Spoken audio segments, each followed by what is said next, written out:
it's Chris with another video for Stories in Cardboard. Today we're going to look at a couple of pre-war baseball players and discuss a little bit about why they are significant to baseball history as well as to card collecting history. What we have here, we have cards of two players. We have the Deacon and the Schoolmaster. They are Deacon Phillippe and Sam Leever. So the very first card on the far left here is a 1911 T205 card of Sam Leever, who played for the Pittsburgh Pirates. It's just a beautiful card with this gold background, and I really think that yellow background really complements the gold border on this card, and that old school Pirates logo up in the left-hand corner. This just makes for a really beautiful card. I think the T205 set was one of the best well-designed cards that were ever made. To the right there, you have a T205 Charles Deacon Phillippe card. And again, I think the red background here just really pops. It's a bright red and just looks beautiful on this card, in my opinion. And then to the right, we have another Deacon Phillippe card from the T206 set. You got that beautiful kind of background with the sky and the grass, and he's kind of in his kind of posed pitching follow through, if you will, I guess. He's got that old school Pirates cap on that's actually a blue cap. They wore blue caps back then. So let's talk a little bit about these guys. Deacon Phillippe and Sam Leever, they were kind of the foundation of the Pittsburgh Pirates pitching staff at the turn of the 20th century. And between 1900 and 1906, they combined for 261 wins with just 131 losses. Leever, who was actually a school teacher before he became a baseball player, won 20 or more games 4 times between that period, including 25 wins in the 1903 season when the Pittsburgh Pirates would play in the very first ever World Series. He's currently number 2 on the all-time wins list for the Pittsburgh Pirates with 194. So he had 194 career wins during his time with the Pirates. He started 299 games in his career, and of those 299, he had 241 complete games. It was just an incredible sum. I mean, you would never see that today.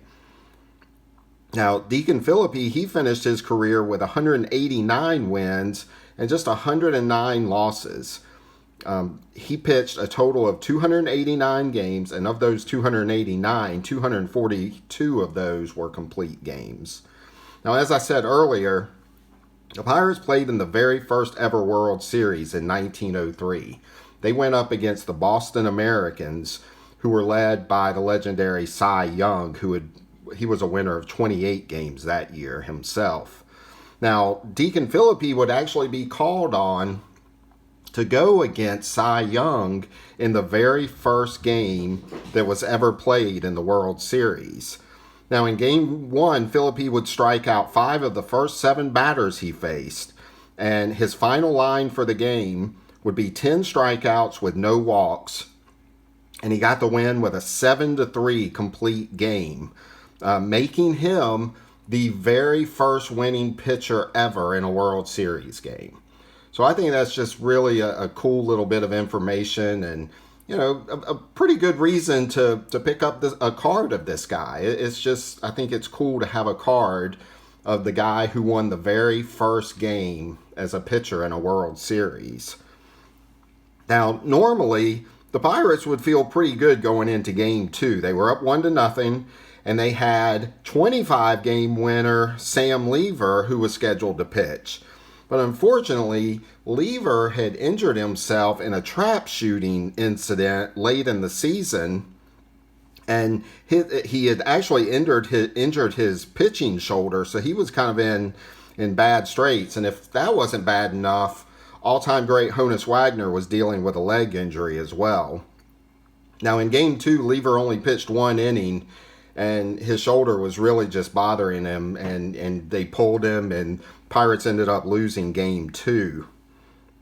Now, also, to make things even worse, the Pirates' number 3 pitcher, Ed Doheny, He won 16 games for the Pirates in 1903, but late in the season he had a mental breakdown and would be institutionalized for the rest of his life. So he was not available for that World Series either. So really the burden fell completely on Deacon Phillippe to carry the load for the Pittsburgh Pirates. Now back then, the World Series, this first World Series was a best of 9. And Phillippe started in 5 of the 8 games that were played, including 3 of the first 4. Now, all 5 games that he pitched complete games, which just incredible. I don't know how he did that, but it's just amazing to me. He would actually win the first 3 games that he pitched, giving the Pirates a 3-1 advantage. Then in Game 5, the Pirates went with Brickyard Kennedy, and he would end up losing that game. And then being forced to go with the injured Sam Leever in Game 6, the Pirates lost that game as well. Phillippe ended up pitching in both Games 7 and 8, and just being completely worn out with a tired arm, he lost both of those games, and the Boston Americans ended up winning the first World Series. But it was really just a valiant effort by Deacon Phillippe, and to me, one of the great performances ever in sports. And unfortunately, I guess maybe some people don't even know about this, and I guess is maybe getting kind of lost a little bit with time. But it's one of the reasons I like doing these videos for guys like this, is so their accomplishments don't get lost in time. And I think when you collect guys like this, they always tell a story that we don't have to forget these guys. They have a significant place in baseball history. I would recommend reading the book. It was a great book, and it goes into a lot more detail about these men's career, their lives, as well as that 1903 World Series. So I would definitely recommend anybody that likes baseball history or likes the Pittsburgh Pirates, and or just in general likes to read maybe about the first World Series or something like that. I think it'd be a great book to pick up and to read. And also, I do believe these are great cards to add to your collection, and they're not overly expensive, although they have really crept up in price over the last 5 years, but they're still relatively affordable considering the age of them. That's all I have for tonight. I hope you enjoyed this, and take care. We'll see you next time.